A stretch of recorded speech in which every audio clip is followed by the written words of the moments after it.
우리에게 주시는 하나님의 말씀은 시편 22편 26절입니다. 제가 봉독하도록 하겠습니다. 겸손한 자는 먹고 배부를 것이며 여호와를 찾는 자는 그를 찬송할 것이라. 너희 마음은 영원히 살지어다. 아멘. 우리 옆 사람과 함께 평화의 인사 나오도록 하겠습니다. 주님의 평화를 빕니다. 감사합니다.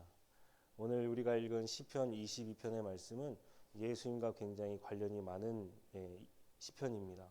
예수님께서 공생의 시절 가장 많이 인용한 구약 성경의 책은 이사야서입니다. 그 다음에 보니까 시편 말씀을 굉장히 많이 인용하셨습니다. 예수님께서 십자가에 달리셔서 엘리 엘리 나박 사박다니 나의 하나님 어찌하여 나를 버리시나이까 라고 말씀하여 주셨습니다. 그것이 22편 처음부터 시작되고 있다라는 겁니다. 우리 주님께서는 십자가에서 하나님께 버림받으셨습니다. 무엇으로 알 수 있습니까? 이러한 기도를 드렸음에도 불구하고 하나님은 단 한마디의 말씀도 없으셨다라는 겁니다. 응답을 받지 못했다라는 겁니다. 예수님에게 있어서 가장 뼈아픈 현실은 하나님의 응답이 없는 것이었다라는 것이죠. 게다가 7절 말씀과 8절 말씀 우리가 읽지는 않았지만 사람들이 보며 비웃습니다. 그가 하나님을 의지했다면 구원해 주시겠지라고 조롱합니다. 예수님께서 십자가에 달리셔서 사람들에게 조롱당하셨습니다. 대제사장과 서기관이 말합니다. 그가 하나님을 신뢰하니 하나님이 원하시면 그를 구원하실지라. 시편 22편의 내용이 똑같이 신약성경에서도 이어진다라는 것이죠. 예수님께서는 십자가를 지심으로 육체적 고통을 겪게 되셨습니다. 또 하나님과 끊어지는 영적인 고통이 있었고요. 사람들의 조롱, 즉 정신적 고통을 수반하셨다라는 겁니다. 이러한 고통 가운데 22절부터 반전이 일어나게 되는데 하나님을 찬양해라 라고 기록하고 있다는 겁니다. 주님을 찬송하겠다는 것이죠. 아직 육체적 고통, 정신적 고통, 영적인 고통이 따르고 있는데 그럼에도 불구하고 시편 기자가 하나님을 찬양할 수 있었던 이유는 무엇입니까? 그 말씀이 우리가 읽은 26절 말씀에 기록되어 있다고 저는 생각합니다. 26절 말씀입니다. 겸손한 자는 먹고 배부를 것이며 여호와를 찾는 자는 그를 찬송할 것이라. 너희 마음은 영원히 살지어다. 하나님께서는 겸손한 사람을 찾으신다는 겁니다. 시편 기자는 찬양을 통하여서 드디어 깨닫기 시작합니다. 고통 중에 있을지라도 찬양합니다. 그랬더니 무엇을 깨닫기 시작합니까? 첫 번째는 찬송하면 하나님 앞에서 나를 낮추는 겸손이 일어나게 된다는 사실입니다. 찬양에는 여러 가지 의미가 있습니다. 그 중에서도 제가 여러분들에게 오늘 강조하여 드리고 싶은 말씀은 겸손이라는 단어입니다. 찬양은 하나님을 높여드리는 것이죠. 그러나 반대로 사람은 어떻게 됩니까? 하나님은 높아지면 높아질수록 사람은 낮아진다라는 겁니다. 오로지 하나님만 높여드리는 것이 찬양이기에 거기에 인간의 영광이라는 것은 있을 수가 없습니다. 십자가를 앞세우고 나는 빠지는 것입니다. 하나님의 영광을 높여드리고 나는 온데간데 없이 빛과 이름도 없이 뒤로 사라지는 것입니다. 그런데 하나님께서 높임을 받으셔야 될 자리에 인간의 영광이 들어가게 되고 사람의 노력이 들어가게 되면 어떻게 되겠습니까? 하나님의 영광을 가로채는 것, 그것을 성경에서는 사단이라고 이야기한다라는 겁니다. 사단은 하나님의 자리를 탐하는 사람들을 지칭하는 것이죠. 베드로가 빌립보 가이사랴에서 그 유명한 고백을 합니다. 주는 그리스도시요 살아계신 하나님의 아들이십니다. 주님께서 말씀하시죠. 그래 베드로야 잘했다. 내가 네 고백 위에 교회를 세우겠다 라고 말씀해 주셨습니다. 여기까지만 했으면 참 좋았을 텐데 이제 예수님께서 내가 대제사장과 서기관 장로들에게 고난받고 죽고 사흘 만에 부활할 것이다 라고 베드로에게 말씀해 주십니다. 그때 베드로가 예수님을 붙잡고 항변합니다. 말이 항변이지 예수님을 꾸짖었다라고 해도 무방할 것 같습니다.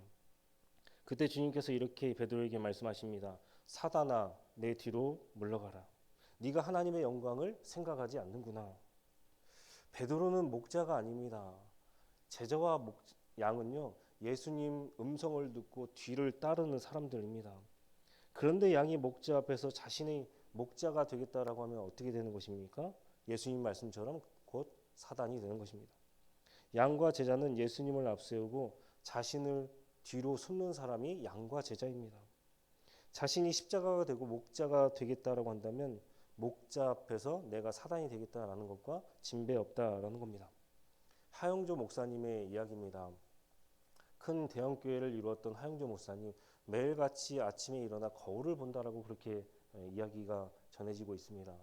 왜 거울을 볼까요? 저도 아침마다 거울을 봅니다. 로션을 바릅니다. 여성분들은 화장을 하게 되죠. 그런데 하영조 목사님, 그러한 이유 때문에 거울을 보는 것이 아니라 거울 앞에서 매일같이 이렇게 자신을 꾸짖었다라고 합니다. 사단아, 하나님의 영광을 가로채지 마라. 그렇게 큰 교회를 이루고 대형 교회를 이뤘던 목사님이 아침마다 일어나서 했던 말이 사단이라고 자신을 칭하면서 그렇게 하나님의 영광을 취하지 말라라고 선포했다라는 사실입니다. 왜 이렇게 하영조 목사님이 그렇게 선포했겠습니까? 내가 사역을 하면서 하나님의 영광을 가로챌까 봐, 하나님의 자리에 앉을까 봐, 그러한 우를 범할까 봐 그렇게 매일같이 자신을 꾸짖었다라는 겁니다. 그래서 찬양이 매우 중요합니다. 찬양은 한 분 하나님 높이고 자신은 낮아지는 겁니다. 온데간데 없이 사라지는 것이죠. 십자가를 앞세우고 나는 보이지 않게 십자가 뒤로 숨는 것입니다. 찬양은 사람을 굉장히 겸손하게 만든다라는 사실입니다. 두 번째, 찬양하면 하나님의 복을 받게 된다는 것입니다. 시편 22편 26절 상반절 말씀입니다. 겸손한 자는 배부를 것이며, 찬양하는 자는 하나님 앞에서 자신을 낮추게 됩니다. 하나님께서는 그 모습을 보시고 그에게 복을 주십니다. 그가 방금 읽은 말씀에서는 어떻게 된다라고 기록하고 있습니까? 배가 부를 것이다. 그러한 복을 받게 될 것이다 라고 이야기하고 있습니다. 다윗은 하나님을 무척이나 사랑했지요. 다윗이 하나님을 사랑했다라는 근거가 그가 말씀을 굉장히 사랑했고 또 언약궤를 굉장히 사랑했다는 것으로 우리가 알 수 있습니다. 통일 이스라엘 그 왕이 된 다윗은 처음으로 했던 일이 블레셋에게 빼앗겼던 하나님의 법궤를 다윗성으로 들여오는 일이었습니다. 이 일은 사무엘하 6장에 자세하게 기록되어 있습니다. 하나님의 법궤가 들어오자 다윗이 어떻게 했습니까? 하나님 앞에서 춤을 추게 됩니다. 바지춤이 내려갈 정도로 춤을 추게 되었다는 것이죠. 그 모습을 보고 아내 미갈이 속으로 이렇게 이야기합니다. 업신여겼다. 여기서 업신여겼다라는 것은 그 모습을 보고 혐오했다라는 뜻과 비슷합니다. 아니, 제가 왕이 맞아? 저렇게 채통이 없는 거야? 라고 속으로 생각했다는 것이죠.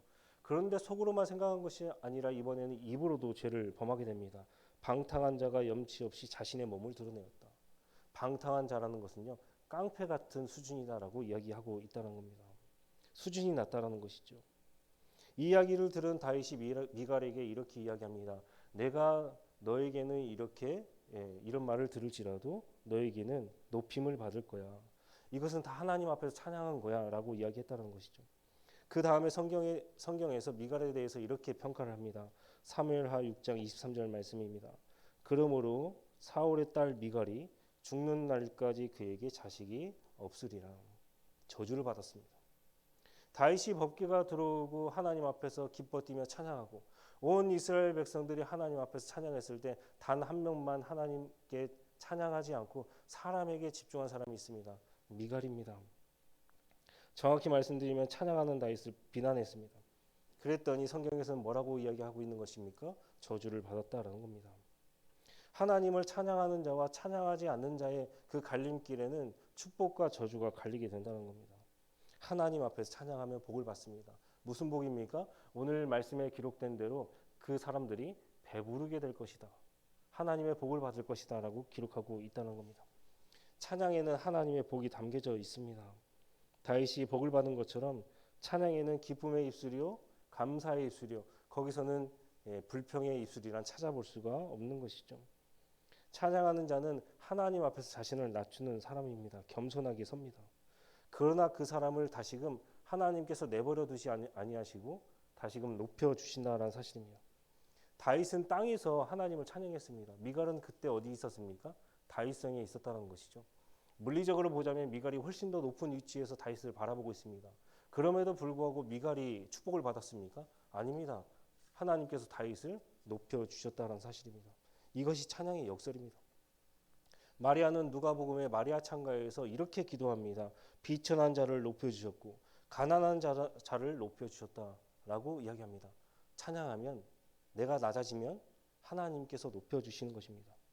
십자가에 달리신 예수님 겸손하셨습니다. 십자가에서 온몸으로 하나님께 찬양했죠. 그 모습을 보고 바울은 빌립보서 2장에서 이렇게 이야기합니다.